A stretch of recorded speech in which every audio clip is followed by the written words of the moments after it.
മുഖ്യപരിശീലകനെ പുറത്താക്കിയതോടെ പുതിയ പരിശീലകൻ ആരാകുമെന്ന ചർച്ചയിലാണ് ബ്ലാസ്റ്റേഴ്സ് ആരാധകർ. മുംബൈ സിറ്റി എഫ്സിയെ ISL ജേതാക്കളാക്കിയ ഡെസ്ബെക്കിങ്ങുമായി മാനേജ്മെന്റ് ചർച്ച തുടങ്ങിയതായി സൂചന. മുൻ പരിശീലകൻ ഇവാൻ വുക്കുമനോവിച്ചിനെ തിരികെ കൊണ്ടുവരാനും ബ്ലാസ്റ്റേഴ്സ് ശ്രമിക്കുന്നുണ്ട്. മുംബൈ സിറ്റിയെ ISLൽ ചാമ്പ്യന്മാരാക്കിയ പരിശീലകനാണ് ഡെസ് ബെക്കിംഗ്ഹാം.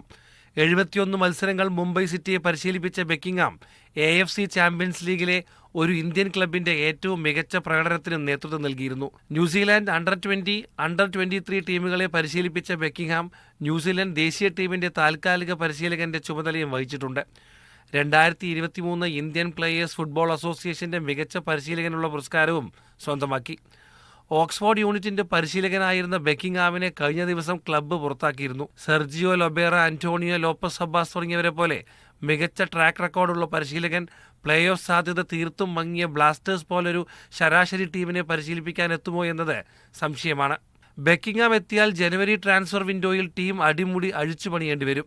ബ്ലാസ്റ്റേഴ്സിന്റെ എക്കാലത്തെയും മികച്ച പരിശീലകനായ ഇവാൻ വുക്കുമനോവിച്ചിനെ തിരികെ കൊണ്ടുവരാനും ക്ലബ്ബ് ശ്രമിക്കുന്നുണ്ട് എന്നാണ് സൂചന. ബ്ലാസ്റ്റേഴ്സിനെ ഒരു വട്ടം ഫൈനലിൽ എത്തിച്ച ഇവാന്റെ കീഴിലാണ് ഇക്കാലം അത്രയും മികച്ച പ്രകടനങ്ങൾ ബ്ലാസ്റ്റേഴ്സ് നടത്തിയിട്ടുള്ളത്. എന്നാൽ അന്താരാഷ്ട്ര കായിക കോടതിയിലടക്കം തന്നെ തള്ളിപ്പറഞ്ഞ ക്ലബ്ബിലേക്ക് തിരികെ എത്താൻ ഇവാൻ തയ്യാറാകുമോ എന്നത് കണ്ടറിയണം. ഇന്ത്യൻ ദേശീയ ടീം പരിശീലകൻ ഇഗോർ സ്റ്റിമാച്ച് അടക്കമുള്ള മറ്റു ചിലരും ബ്ലാസ്റ്റേഴ്സ് മാനേജ്മെന്റിന്റെ പരിഗണനയിലുണ്ട്. മീഡിയ 1 കൊച്ചി.